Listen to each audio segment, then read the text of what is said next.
menyusun cara raportnya juga. Jadi nggak seperti K13 Bapak Ibu raportnya. Karena apa? Di dalam proses penyampaian materi atau materi yang disampaikan sesuai dengan buku itu raportnya sudah berubah. Tapi undang-undang itu diberlakukan, makanya seperti pasal warahmatullahi wabarakatuh.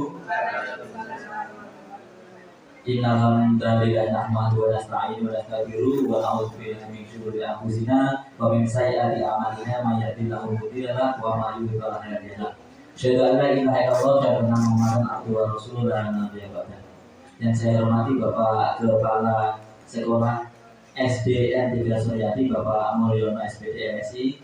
Yang saya hormati Bapak Ibu Wakil Kepala Sekolah, Bapak Ibu dan staf TU yang telah hadir di forum diskusi pemetaan aset pada pendampingan individu yang ke-6 yang saya hormati.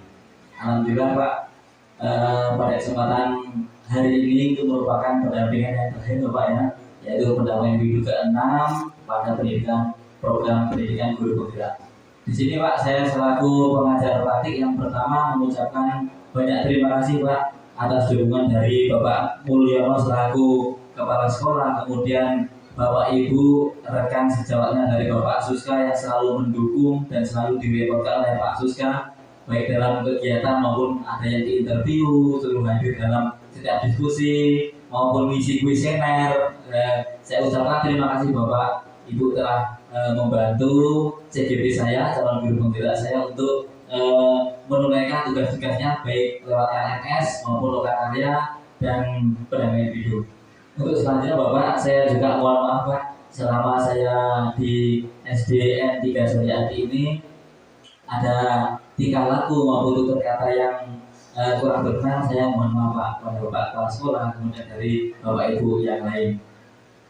Selanjutnya Bapak Ibu, pada kesempatan pagi hari ini Bapak Suska akan melakukan diskusi tentang pemetaan aset, ya Pak ya. Diskusi pemetaan aset ini perlu diketahui Bapak Ibu, Bapak Suska ini sudah melakukan analisis aset yang ada di lingkungan SD 3 Suryadi.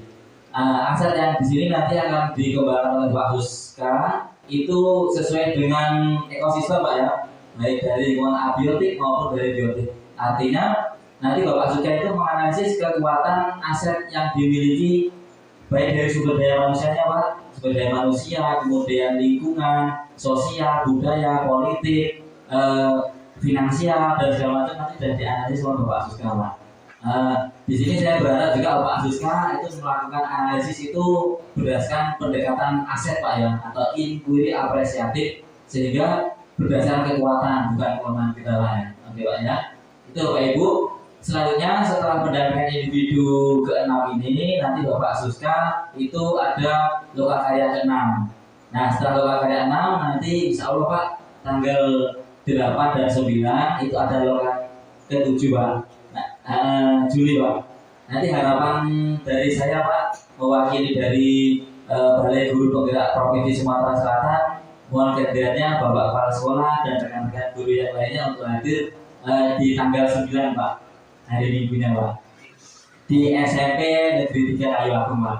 Nah di sini para CGP calon guru penggerak itu mengadakan pameran hasil belajar Pak. Nanti mereka akan menampilkan pameran hasil belajar yang membuat di sana disiapkan stand-stand Pak, stand-stand nanti Bapak bisa berkunjung ke tempat calon guru penggerak. Di di Sumatera Selatan itu 7 kabupaten kota Pak yang melaksanakan guru penggerak di angkatan 7. Kemudian di Oki ini jumlah CGP-nya itu ada 30 Pak, dan pengajar praktiknya itu ada 5. Semuanya akan berkumpul di SMP Negeri 3 itu Bapak Ibu.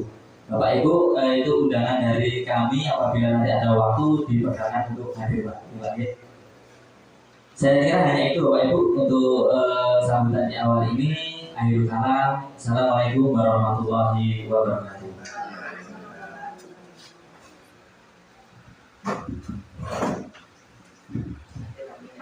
Terima kasih kepada Bapak Susanto SPD yang telah menyampaikan beberapa hal.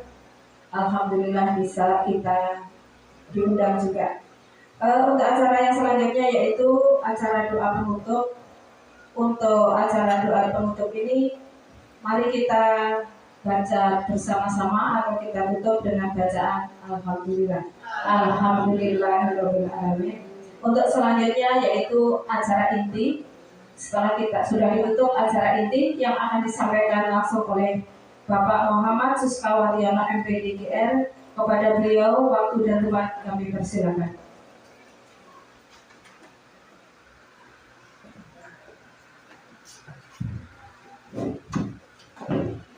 Assalamualaikum warahmatullahi wabarakatuh.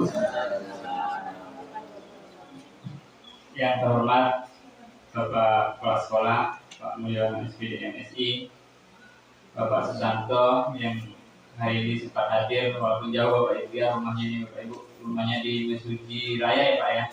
Berapa jam Pak dari sini? 1,5 jam Pak, motor Bapak Ibu ya. Belum lagi nanti besok mungkin ke tempat lain-lain jauh-jauhnya. Jadi saya terima kasih Bapak kehadirannya, mungkin ini juga pendampingan individu yang ke-6 yang terakhir. Jadi terima kasih atas pendampingan selama ini. Dan juga Bapak Ibu Guru SDN 3 Suryadi yang saya undang, alhamdulillah datang. Yang belum datang semoga nanti dapat berbagi praktek baiknya, cerita baiknya tentang hari ini. Dan juga kepada kependidikan, tenaga pendidikan, baik staf TU yang saya terima kasih sudah sampai membantu. Terutama salawat salam mari kita junjung kita kehadiran Allah Subhanahu wa taala yang pada hari ini kita bisa berkumpul di sini dalam acara pendampingan individu ke-6 bertemakan aset sekolah kita Bapak Ibu, sumber daya aset sekolah kita. Bila semuanya Bapak Ibu ya. Jadi hari ini kita akan berbagi praktek Bapak Ibu ya, berbagi kegiatan saya selama di Guru Penggerak, yaitu tentang Modul 3.2 pengelolaan sumber daya. Yang mana fasilitator saya yaitu Ibu Nurleni yang selalu bekerja di dunia maya. Kalau kata Pak Susanto itu dia bagian angkatan udara. Kalau Pak Susanto ini bagian angkatan darat Pak ya. Iya, angkatan darat. Jadi ada angkatan udara, angkatan darat. Nah, saya bagian itu angkatan mananya ya. Ikut semua ya. Jadi kalau Bu fasilitator saya itu fotonya itu, nah yang ini selalu nggak pernah ketemu saya. Nggak tahu nanti kalau nanti panen saya ketemu apa enggak ya. Nah ini Pak Susanto yang selalu damping saya sebulan sekali pasti ke sini melihat saya bagaimana kegiatan praktek baik saya dilakukan di sini. Baiklah Bapak Ibu, kita lanjut. Silakan saya di sini Bapak Ibu saya semua dengan saya ya. Jadi saya ini CGP Muhammad Sukaryono, CGP angkatan 7 angkatan Loki. Minta doanya nanti bisa lulus bulan depan Bapak Ibu ya. Terakhir ini pendampingan. Terus saya juga sebagai alhamdulillah sebagai narasumber sebagai praktek baik. Alhamdulillah kemarin juga lulus, semoga bisa berbagi praktek baik seperti yang disampaikan oleh Bapak Mulyono tadi. Apa yang dapat saya dapatkan ini bisa saya dapat keluarkan atau saya dapat bagikan kepada Bapak Ibu semua, khususnya di SD 3 Suryadi yang pertama ya kan. Baru ke luar dulu ya Pak ya. Baik Bapak Ibu, pertama-tama kita ya keyakinan kelas dulu Bapak Ibu ya. Jadi sebelum kita mulai kegiatan ini, keyakinan kelas kita yang pertama dulu apa Bapak Ibu? Menjaga ketertiban diskusi. Setuju Bapak Ibu ya? Oke. Terus menjaga kebersihan kelas Bapak Ibu ya? Oke. Menghargai pendapat teman, jadi nanti boleh berdiskusi, boleh saling menghargai pendapat. Mungkin keempat itu HP-nya di silent. Mungkin ada yang lagi nambah Bapak Ibu? Keyakinan kelasnya? Cukup ya? Oke, nggak cukup tanya Bapak Ibu. Jadi kita bersama-sama punya keyakinan kelas agar kegiatan diskusi ini berjalan lancar. Oke Bapak Ibu, sebelum mulai saya ingin tahu dulu apa sih emoji Bapak Ibu hari ini? Apakah pertama itu senang, kedua apakah marah hari ini, ketiga kecewa, 4 itu sedih. Jadi 3 salah satunya. Nah ini saya bagikan stick note-nya. Nanti itu Ibu gambar bagaimana emoji kalian hari ini. Nanti silakan ditulis gambarnya seperti itu, terus dibuat alasannya. Nanti saya akan saya tempelkan ya emojinya di papannya ya. Kita aja gambarnya. Nah, ini beneran. Ah, kayak gini. Oke. Nah, ini pilih yang ini apa? Yang 1, yang 2 ini, 3, 4. Satu aja ya. Ya. Ya, boleh silakan ditulis.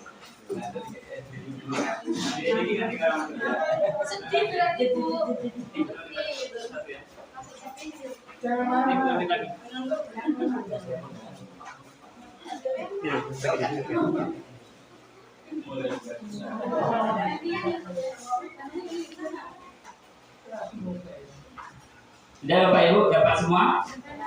Silakan Bapak Ibu, saya kasih waktu 1 menit untuk gambar aja. Oke. Gambar emoji. Apa? Boleh dibuat alasan, nanti saya panggil ke sini buat alasan kenapa sih sedih, kenapa sih senang, kenapa sih kecewa. Mungkin saya senang kenapa dapat duit misalnya kan. Nah.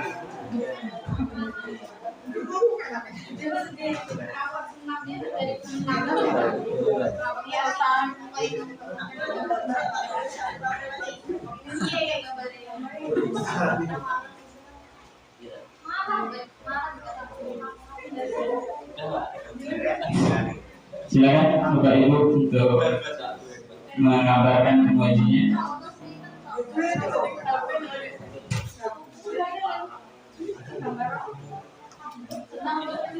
Oke, sudah Bapak Ibu ya.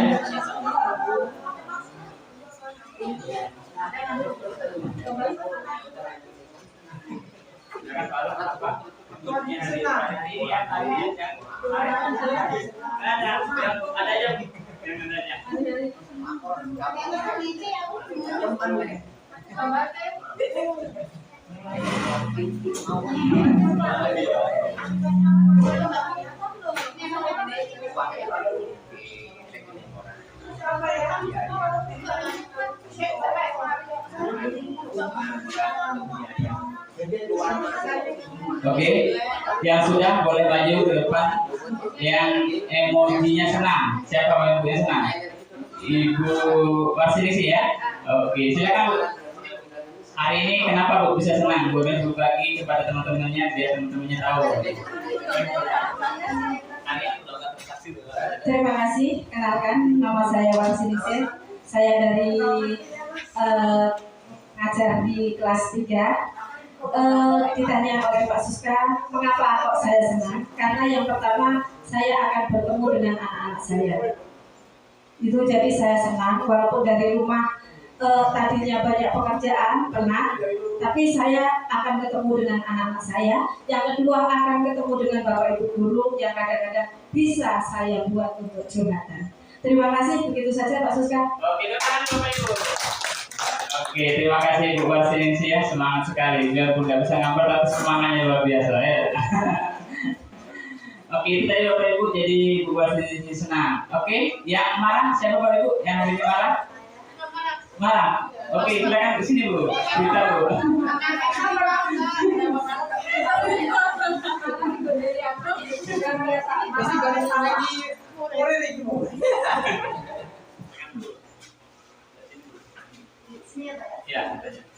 Ya, perkenalkan nama saya Sabini, saya guru kelas 5. Di sini hari ini saya merasa marah karena siswa saya suruh menghafalkan lagu daerah. Ternyata beberapa ada siswa yang tidak menghafalkan dan disuruh maju itu tidak ada suaranya. Jadi saya marah kepada siswa tersebut.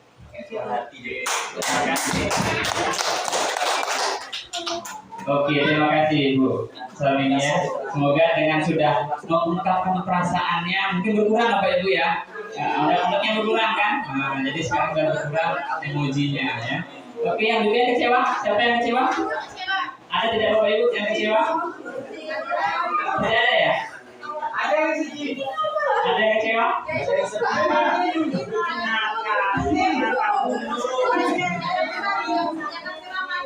Ada yang kecewa? Tidak ada? Oke, berarti kecewa tidak ada hari ini. Yang sedih kecewa boleh sedih aja.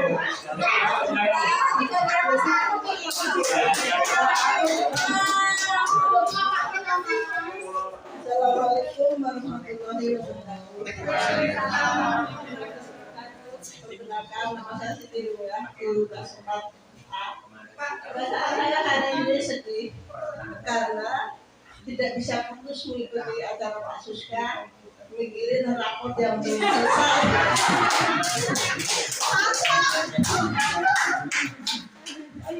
Oke, terima kasih Bapak Ibu ya.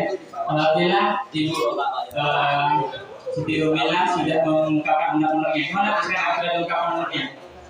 Sudah belum Bapak Ibu? Alhamdulillah. Nah itu Bapak Ibu ya. Jadi tujuan dari saya ingin mengetahui perasaan Bapak Ibu biar kalian bisa mengungkapkan. Biasanya kalau sudah diungkapkan itu Bapak Ibu perasaan gimana? Senang Bapak Ibu ya? Oh kan bisa berbagi. Nah itulah intinya kita berbagi itu ya. Berbagi praktek baik itu biar kenapa? Kalau kita bisa berbagi, insya Allah apa yang menjadi undang kita itu, apa yang jadi ingin kita sampaikan itu bisa tersampaikan. Jadi tidak menjadi beban Bapak Ibu ya. Oke, makasih ya Bapak Ibu ya yang sudah berbagi emojinya tadi. Kepada emojinya yang masih sedih, masih kecewa, masih marah, semoga setelah mengungkapkan perasaannya ini menjadi senang seperti Bu Warsini ya Bapak Ibu ya. Oke. Baik Bapak Ibu, di sini saya ada sebuah gambar di mana Anda berada saat ini Bapak Ibu. Apakah di nomor 1 yang lagi bergantungan itu, atau di nomor 5 lagi rebahan, santai-santai aja di posisi santai itu, apa di posisi 10 atau posisi 20 apa 21? Silakan Bapak Ibu untuk menebak kira-kira itu sekarang di posisi mana? Kalau dilibatkan sebuah pohon, memanjat pohon atau keinginan itu untuk merefleksikan. Oke. Ibu siapa tadi Bu? 8 silakan. Apa?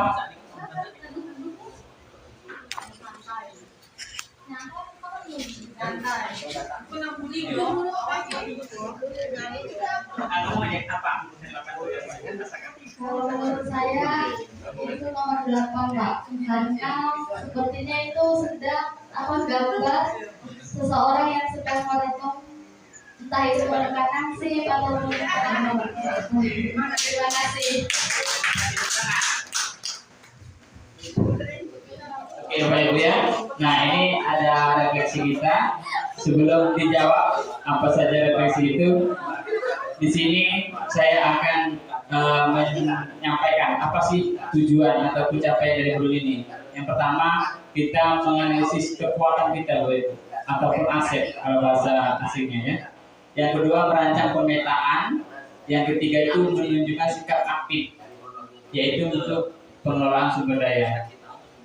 Nah di sini Bapak Ibu agenda kita kegiatan pada hari ini tadi sudah saya perkenalan ya Bapak Ibu ya, pembukaan, terus ada penyegaran materi yang sebentar lagi ada penyegaran materi. Yang ketiga tanya jawab Bapak Ibu, diskusi kita tanya jawab mengenai aset-aset yang ada di sekolah kita. Yang terakhir refleksi ataupun umpan balik. Nah di sini saya ada pertanyaan lagi Bapak Ibu. Bagaimana sih kondisi pendidikan di daerah Ibu Bapak saat ini?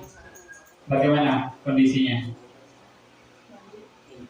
Oke, siapa yang mau menyampaikan? Sudah semua Bapak Ibu ya tahu ya jawabannya?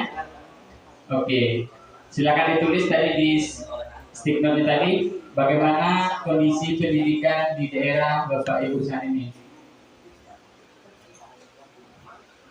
Sudah Bapak Ibu? Oke, kalau sudah, sekarang kita identifikasi.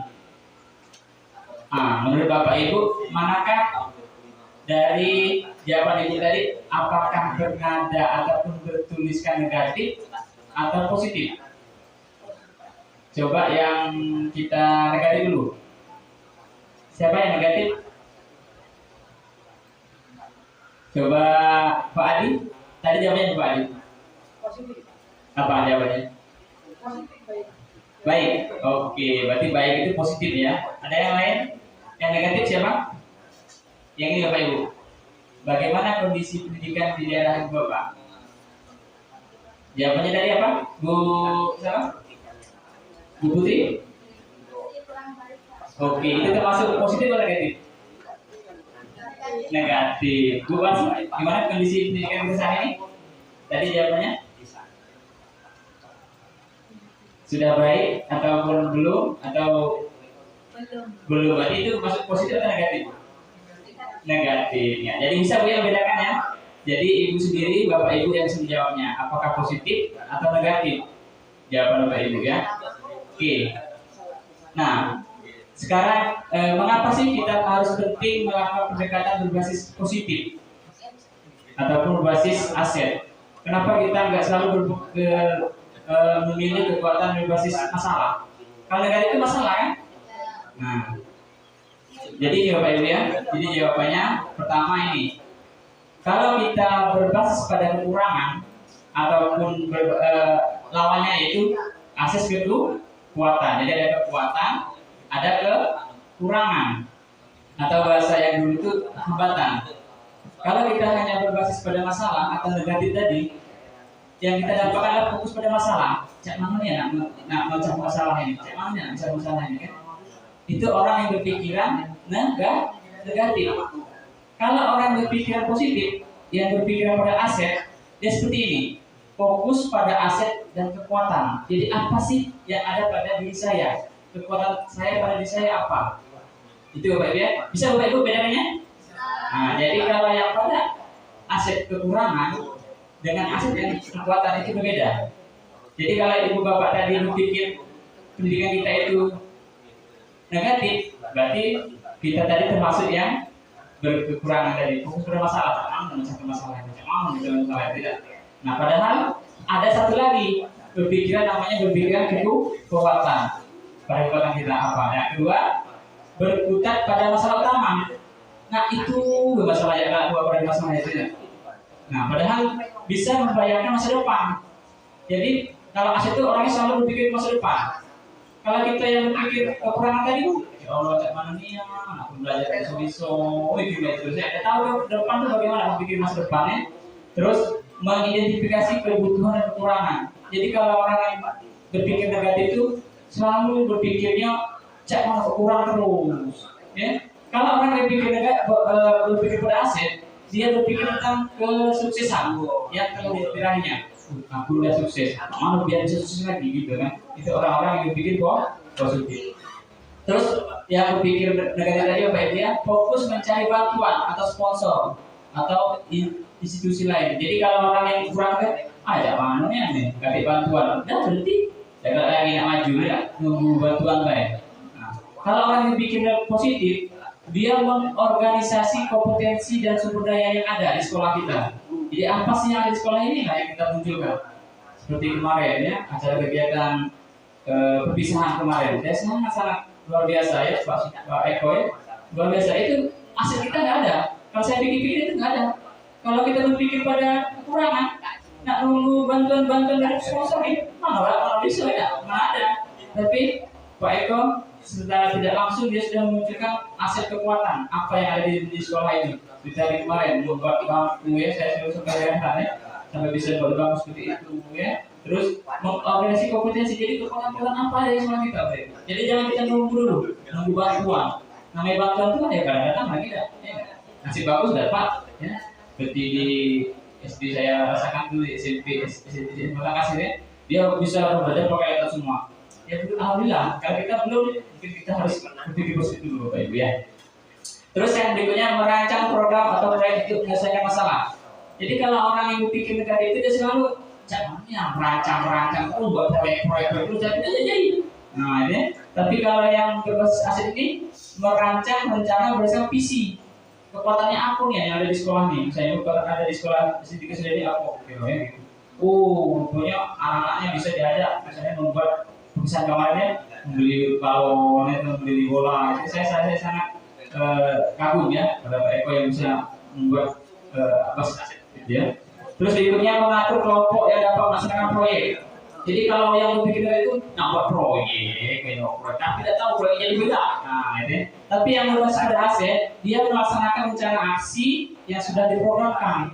Jadi dah ada program itu dilaksanakan aksinya. Maksudnya langsung kerja gitu ya. Paham Bapak Ibu ya? Jadi bisa Bapak Ibu bedakan antara aset kekurangan ataupun negatif. Jadi kalau kita itu berpikir positif, pasti insya Allah hasilnya nanti positif itu intinya. Kalau kita berpikir negatif, ya tadi kita selalu merasa kekurangan. Berikutnya ciri-ciri dari yang kekurangan Bapak Ibu ya. Jadi orang yang berpikir aset kekurangan itu biasanya keras kepala. Kalau yang berbasis kekuatan itu teguh orangnya, teguh gigih. Itu Bapak Ibu ya. Kalau yang berikutnya cerewet, biasanya banyak ngomong, beda tahu apa, kan tidak senyaman. Tapi kalau yang berbasis asli tadi, dia berkomunikasi, bisa ngomong, pandai berbicara, ya, pandai mengeluarkan isi pikiran seperti Pak Eko ya. Saya rasakan bisa dia berkomunikasi. Kalau saya mungkin kurang, tapi saya bisa menonton. Jadi sudah dipraktekkan oleh Pak Eko ya. Yang saya rasakan ya, mungkin teman-teman lain mungkin saya belum terlalu dekat mungkin ya, atau mungkin belum paham saya ya. Terus arogan ya, kalau bahasa kita sombong ya. Kalau kurang itu biasanya sombong, tidak akan berbagi, ya berbagi praktek baik ya. Nah kalau yang berhasil itu biasanya berani mengungkapkan pandangannya. Jadi berani dia, oh saya itu punya pandangan cara ini. Misalnya besok kita ada yang kegiatan ini, dia bisa mengungkapkan pandangannya, pendapatnya. Tapi kalau yang berbasis kekurangan tadi, yang negatif tadi, ya misalnya ngomong nggak tahu apa bisa beda, ya. Terus penakut biasanya. Kalau yang penakut, nah kalau yang berbasis asli dia orangnya jangan tapi waspada, hati-hati, nggak mau melakukan kesalahan, tapi dia bisa melakukan kesalahan tapi dia hati. Tapi kalau yang penakut, aku udah oke. Kalau aku disuruh jadi ini, kesaro kan susah, kan? Terus biasanya kaku orangnya, ya. Terus suka dengan peraturan yang dapat diprediksi. Itu aset kekuatan kita. Jadi jangan takut kita itu berpikiran ke aset atau kekuatan. Nah ini kalau di belajar Bapak Ibu ya, misalnya kita di sekolah, orang yang berpikiran pada aset atau kekuatan itu biasanya dia mana bisa sih saya melakukan eksperimen sains IPA di sekolah kan nyampe. Sama kami lihat itu pikirannya negatif. Kalau yang berpikiran positif atau aset tadi, dia pikir ini, mari kita coba cari tahu alat apa yang ada di sekolah ini bisa untuk percobaan. Nah itu ya, jadi jangan nunggu labnya itu bangunnya baru bisa gitu praktek IPA nih, praktek bisa tentang gerhana matahari, nunggu lagi KKB, nunggu datang misalnya batuan gitu ya. Terus misalnya ada murid ini memang benci banget dengan sekolah dan tidak ada yang bisa saya lakukan untuk mengubahnya. Jadi misalnya ada murid kita nakal ya, murid kita, saya juga kadang tuh lupa juga Bapak. Saya masih berpikir pada aset kadang. Kalau berpikir pada kekurangan, kalau berpikir pada aset, bagaimana saya bisa akrab dan nyambung sama murid saya dengan memanfaatkan minat dan keinginannya. Nah, jadi kalau kita ada murid kita yang kurang, yang masih itu, kalau bisa itu kita berpikirnya bagaimana untuk bisa akrab dengan dia itu. Kita tidak apa benci tidak dengan dia itu. Nah, belajar sekolah lagi. Itu mungkin saya, ya. Saya juga belum sampai ke berpikir aset ini, karena berpikir asetnya mengenai kekuatan. Jadi kalau sudah mempunyai kekuatan itu biasanya orang-orangnya berpikirnya positif. Yang terakhir, saya tidak ada bisa sebaik dan sekeren guru itu ngajar. Dia emang kreatif banget. Jadi kalau ada guru bagus ngajarin, iyalah, dia kreatifnya. Aku tidak bisa lah itu. Tapi kalau yang berpikir positif, berpikir aspek dia, wah kreatif banget ya dia. Saya harus bertanya agar dapat belajar dari dirinya. Nah ini saya rasakan ke mama ini. Dia selalu bertanya dengan saya apa yang saya dapatkan itu saya maksud berpikirnya aset ini Bapak Ibu ya. Ya, jadi mama itu saya rasakan dia itu selalu berpikir kreatif. Apa yang saya lakukan tanya, saya kasih kuesioner tanya, wah kreatif banget. Jadi dia berpikir bagaimana bisa kreatif seperti yang dilakukan oleh saya. Sangat-sangat bagus sekali Bapak Ibu, mama.